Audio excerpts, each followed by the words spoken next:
Nyakoramga jonka moramora mintiere machiegni ma ene chenro mar mbaka oromo anka mar michal mar fwambo bange nyawadwa Joyce Oduor biro bedo ka mitwak e chenro mano mar mbaka oromo. Mana ka pile chal mar fwambo gini weche mwaluoni duto te ma bende biro bedo kiyudo e weche mago manyien. Mana ka pile motimore kapok oromo kanyo saa 5 mar onyango wabiro bedo kwa kao achiel kachiel. Wateka nagi limbe mano mar jalup jatend piny Kenya mano Migosi Kithure Kindiki motimo e county mano Makisi odiochienga makawuono. Migosi Kithure Kindiki limo county Makisi Nyakoramga Juang kotenre kod chenro mago mag dongruok. Gidhi bedo kod romo kanyo chakre saa 3:30 mane pautuke mong'ere kaka etago mantiere e kar chung'od bura mano ma South Mugirango. Bende hanno kanyo ka jotelo mopogore opogore mawuok e county mano Makisi bende dhi bedo ka iworo nyasi makama mano kotelnegi kod jaod bura Silvanus Osoro.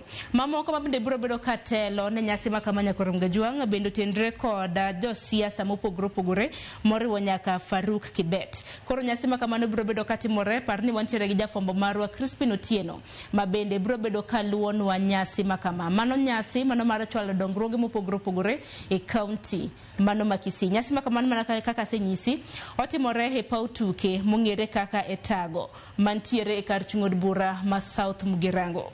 Kopogore gi mano bende county ma Nairobi nitiere nyasi motenre kod thieth ma bende nochako kanyo saa 2 mar okinyi e magawa moro buore Nairobi. Nyasi makamano Nyakoramga Juang otenre kod chal mano mar nyodo kata kiero reproductive health.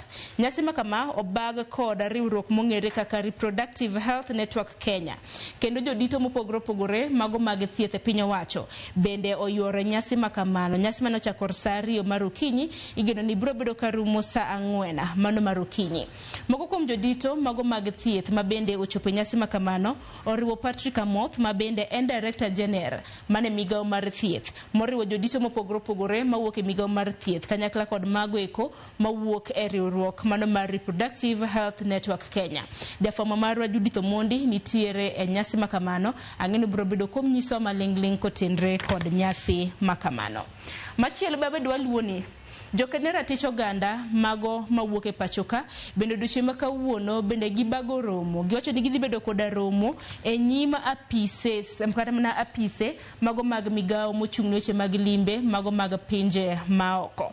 Wang'ino duchieng manyoro Nyakoramga Juang Jokenera ticho ganda kanyakla kod min od Boniface Mwangi mong'ere kaka Njeri Mwangi bende nowuok oko ka bende gisundo piny owacho kanyakla kod mano mar Tanzania kaluwore kod lala mano mar Boniface Mwangi manyaka sani ndache poko fwenye kapodono ni en piny Tanzania koso dibed ni odine ne kanye. Okiny makawuono haneno ken romo magichako kanyo saa 4 mar okinyi.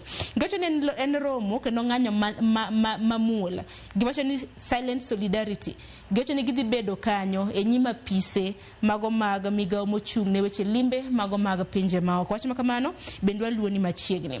Kopogore gi mano weche motenre kod doho bende duche makawuono doho maduong' ma pachoka biro bedo ka ng'ado bura kotenre kod ndikruok mano mar kao ombulu.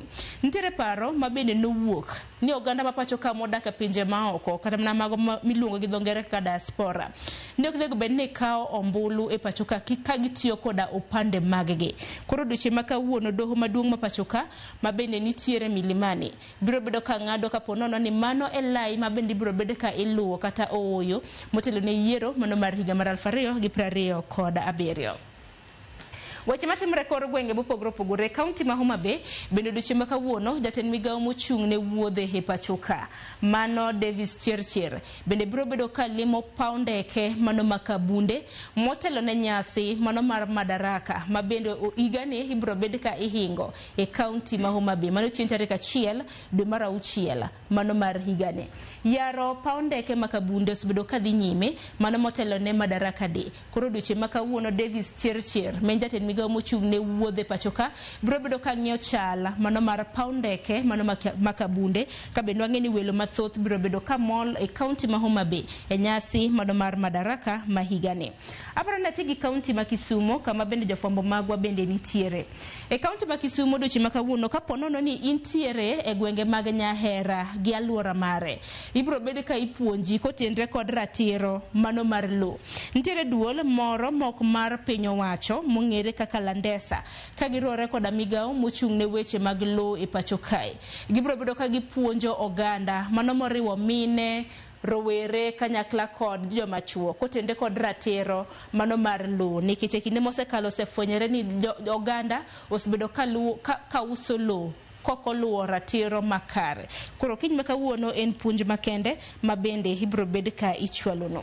Adaro mar mondo mi wamake gi kanyo nyakorom ga jwang'. Par ni weche makamagi ibro bedo kiyudo weche mago manyien odiochieng' ma kawuono chakre migago mano sa biro mar odiochieng' wantiere kanyo ga ng'ichwelo kanyakla kod oimore. Dakika oskadha 15 tok sa